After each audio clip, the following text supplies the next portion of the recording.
Sesuatu yang dikerjakan dengan tenang, nyaman, ada getaran kepada jiwa, itu dalam bahasa Arabnya disebut dengan tarwihah.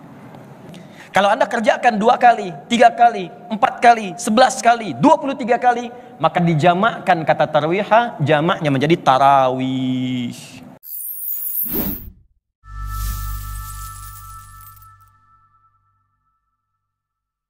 Hari ini kita akan belajar tentang satu rahasia yang disampaikan Nabi SAW yang hanya muncul di setiap malam Ramadan. Dan jika Anda kehilangan ini di malam-malam Ramadan, maka Anda tidak akan temukan di malam-malam lain, dan Anda harus tunggu sampai Ramadan berikutnya. Itu pun kalau kita masih diberikan usia oleh Allah Subhanahu wa taala. Baik, kita pelajari rahasia ini terdapat di dalam kitab Sahih Al-Bukhari nomor hadis 37. Nabi menyampaikan, perhatikan kalimatnya, man qama ramadhana imanan wahtisaban ghufira lahu ma taqaddama min dhanbi. Man qama ramadhan, siapa yang mampu menunaikan sholat malam, tapi bukan di malam biasa. Ramadhan, malam-malam itu khusus terjadi di bulan Ramadan saja. Imanan wahtisaban, dan dia tunaikan karena Allah, lalu dia berharap pahala dan mohon ampunan dosa kepada Allah. Maka sejak itu dilakukan, ghufira lahu ma taqaddama min dhanbi. Kata Nabi, semua dosa-dosa yang pernah ia kerjakan bisa diampuni pada saat itu. Nah, sekarang pertanyaannya, apakah setiap orang yang sholat itu pasti mendapatkan ampunan dari Allah?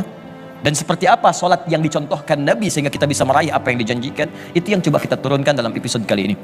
Ya, baik teman-teman, sholat apa yang ditunaikan oleh Nabi di setiap malam Ramadan?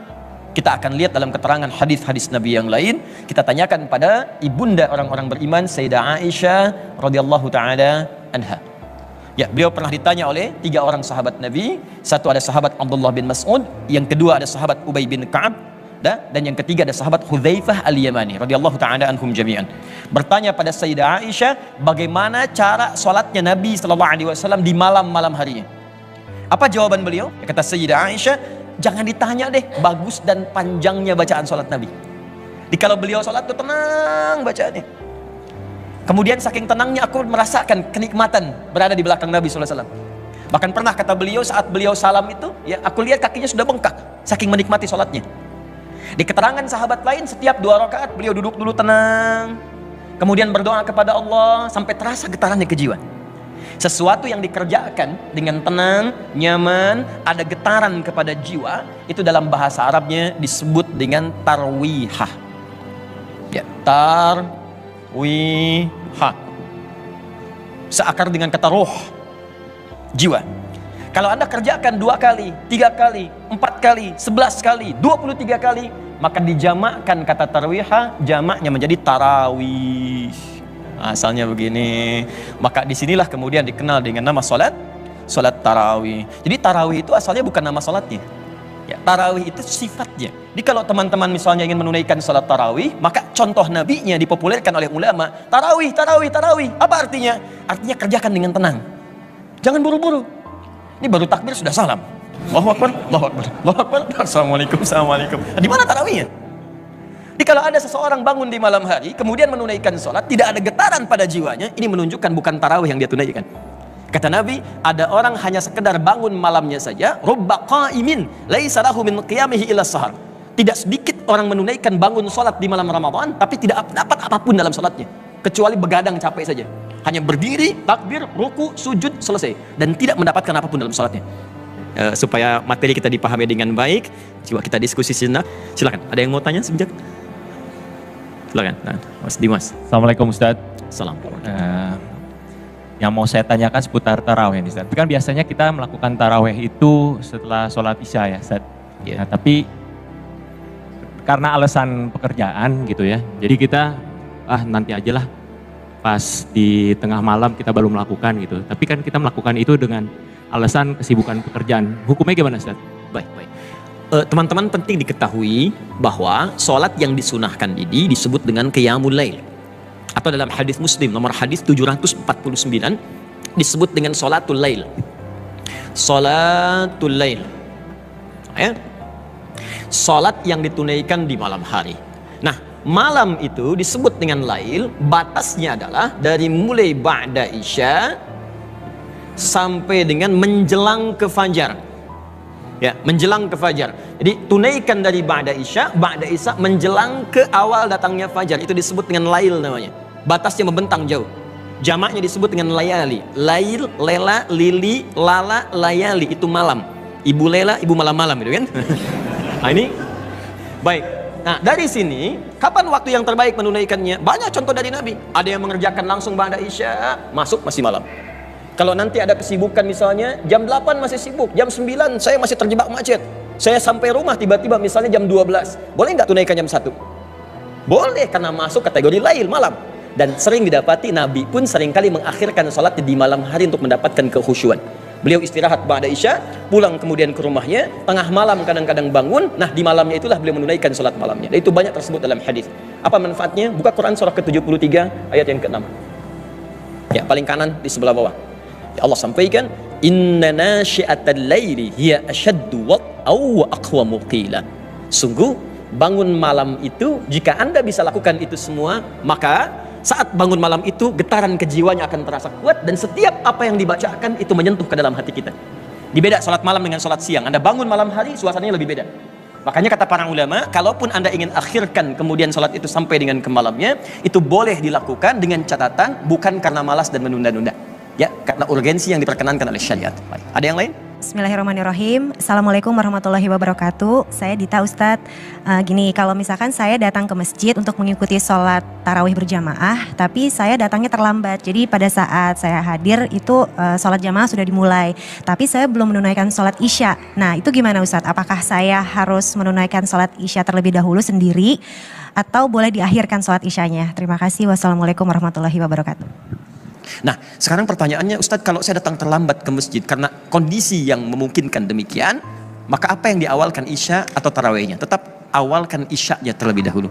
Karena tarawih tidak ditunaikan kecuali setelah menunaikan sholat fardu isyanya. Isya tunaikan dulu, setelah itu Anda bergabung kemudian mengejar tarawihnya. Kalaupun imam tersisa tinggal 2 rakaat, ikut 2 rakaat di situ dengan imamnya. Setelah itu kemudian bisa Anda tambahkan semampu dan maksimal yang bisa Anda lakukan. Lalu tutup dengan witirnya. Jelas sampai sini? Baik, jadi Mbak Dita kalau datang imam tinggal 2 rakaat, gabung 2 rakaat lagi. Bagaimana Ustadz kalau imamnya witir misalnya? Mbak Dita bisa akhirkan witirnya. Ya, jadi setelah itu Anda teruskan, malamnya Anda bangun, teruskan lagi, nanti tutup witirnya dengan sendirian. Boleh? Jelas ya? Saya Reza Ustadz, saya mau nanya. Tetangga saya, dia biasa sholat tarawih 23 rakaat, tapi nggak sampai 10 menitan. Ada lagi tetangga saya lagi nih sebelahnya Pak RT. Jadi dia sholat 11 rakaat, tapi ini hampir 1 jam. Nah, itu mana yang baik, Ustaz? Apakah 23 rakaat 10 menit ataukah 11 rakaat 1 jam? Mana yang paling utama? Atau jangan-jangan di dua itu ada yang lebih diutamakan oleh Nabi SAW? Kita lihat keterangan Nabi ya. Pertama prinsipnya, kita ambil dulu hadis riwayat Muslim nomor hadis 749, ini dasarnya. Anda tadi sebutkan yang 11 itu ya, ada ditemukan di Al-Bukhari. Nomor hadisnya 2008, yang ini Sayyidah Aisyah radhiyallahu taala anha yang meriwayatkan, yang ini Ibnu Umar, anaknya Umar bin Khattab ya. Radhiyallahu taala anhuma. Kemudian formulasi 11 yang kedua, ada yang 22 ujungnya 1, ditemukan di riwayat Abu Daud. Nomor hadis 1369, yang ini meriwayatkannya Ibnu Abbas, anaknya Abbas radhiyallahu taala anhuma. Kemudian formulasi yang 23 tadi seterusnya bisa ditemukan di Al-Bukhari juga, keterangan Umar bin Khattab radhiyallahu taala anhu. Kita ambil nomor hadisnya 2010 sampai 2012 ya. Paling kanan sebelah bawah di kitabnya. Ini keterangannya Umar bin Khattab. Baik, kita mulai prinsip yang pertama. Pertama, berdasar keterangan Nabi, ini bukan Adi Hidayat yang sampaikan ya, Nabi yang tuntunkan. Dalam hadis Muslim nomor hadis 749 dari sahabat Ibnu Umar radhiyallahu taala anhuma. Kata Nabi, "Sholatul laili mathna mathna." Salat malam itu silahkan tunaikan oleh Anda mulai dengan 2 rakaat paling minimal. Ya, berapa rakaat? Ya, jadi paling minimal tunaikan 2 rakaat. Kemudian setelah itu ada waktu tambah lagi, mathna, terus 2. Terus 2, tidak pernah disebutkan batas. Nah, yang paling menarik, wa idza khasyiya ahadakumul fajra. Kalau di antara Anda khawatir sedang sholat itu menduga fajar akan tiba. Nih, yang saya katakan tadi, dari ba'da isya sampai ke fajar. Tiba-tiba fajar akan tiba, segera datang. Faliyuti raka'atan wahidah. Kata Nabi, segera tutup dengan 1 rakaat. tutup dengan 1 rakaat witir. Saya mau tanya pada Anda, Nabi di sini menyebutkan batas tidak? Tidak. Yang Nabi sebutkan kan kerjakan. Menjelang fajar tutup dengan witir dengan 1. Artinya, kata para ulama, semua ulama sepakat bahwa sholat malam itu sesungguhnya tidak ada batas bilangan rakaat. Hanya ketika menjelang fajar, tunaikan 1 rakaat untuk witir menutup. Kalau tidak ada batas, yang berapa nanti orang tunaikan? Nanti ada yang 2 tutup 1, ada yang 4 tutup 3, ada yang 6 tutup 1. Maka Nabi contohkan paling standar di hadis-hadis Nabi, dari yang banyak ini tunaikan 11 rakaat. Ini standar. 11 rakaat di hadis Aisyah tadi, ya, rumusnya 4 plus 3, 4 tutup dengan 3. Bisa 2 plus 2 plus 2 plus 2 plus 2 plus 1. Boleh. Silahkan tunaikan. Tapi kalau Anda misalnya masih punya banyak kesempatan, silahkan seperti Umar. Tambahkan 2 plus 2 plus 2 sampai ke 20 plus witir 3. 23. Nah, cuman yang jadi pertanyaan, walaupun Anda kerjakan 2, ujungnya 3 atau 1, kata Sayyidah Aisyah, Nabi itu tidak pernah mengerjakan sholat malamnya kecuali khusyuk dan panjang bacaannya. Rumusnya panjang dan tenangnya. Ada lagi yang mau bertanya? Masya Allah, silakan. Assalamualaikum. Warahmatullahi wabarakatuh. Mau nanya tentang sholat tarawih, Ustaz. Baik. Apa benar kalau dengan sholat tarawih itu bisa menghapus dosa-dosa masa lalu, Ustaz? Ya. Syukran, Ustaz. Jazakallah khair. Baik. Ya, perhatikan hadis Nabi SAW ketika selesai menunaikan sholat di setiap 2 rakaat, beliau kemudian duduk dan berdoa kepada Allah. Perhatikan doanya. Allahumma innaka afuun tuhibbul afwa fa'fu anni. Allahumma innaka afuun. Ya Allah, Engkau itu maha pemaaf, penghapus seluruh dosa-dosa, pengampun segala kesalahan-kesalahan. Tuhibbul afwa, Engkau mencintai orang-orang yang senantiasa ingin bermohon ampunan kepadamu. Fa'fu anni, aku merasa malam ini punya banyak salah, maka mohon ampuni dosaku. Jadi sesungguhnya salat malam itu diantara rahasianya, itu yang tadi disebutkan, ghufira lahu ma taqaddama min dzambi. Orang kalau benar salat itu diampuni dosanya. Siapa yang diampuni itu? Rahasianya adalah orang yang saat salat itu diantara jedanya dia bertobat kepada Allah. Ketika Anda bangun malam Ramadan, Anda katakan kepada Allah, ya Allah, Engkau maha pengampun, pemaaf. Ada orang yang pada saat itu bertobat, datang pada Nabi. Ketika bertobat, selesai, dia masuk Islam, naik ke untanya. Begitu naik ke untanya jatuh, terpeleset, untanya mati, orangnya meninggal. Kata Nabi, orang ini luar biasa, modal sedikit, keuntungan banyak, masuk surga. Ya, semoga Allah muliakan kita ya. Insya Allah kita tidak bisa memilih kapan kita akan wafat. Bisa Mas Ari untung duluan, saya belakangan, mungkin. Ya. Atau ditukar, saya belakangan itu duluan ya. Semoga Allah menerima amalan kita dan melancarkan salat-salat tarawih kita serta menerima taubat kita seluruhnya.